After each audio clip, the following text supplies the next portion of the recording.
It's been a fun ride. Yeah. Just as a proxy, high yield, the average price of a high yield bond beginning of March was like 104.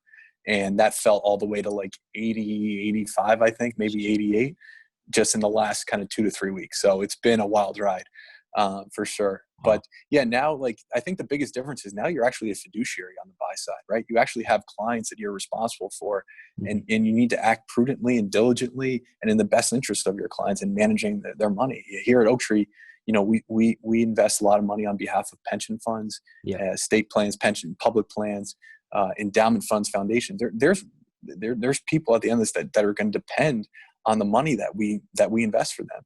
Yeah. And so you take a lot of pride in what you do and you put a lot of thought into it. But yes, to your point, a lot of it goes down to, okay, how do I position, based off of what the client's risk profile is and the mandate that they give us, how do I build a portfolio that will accomplish what they're trying to accomplish?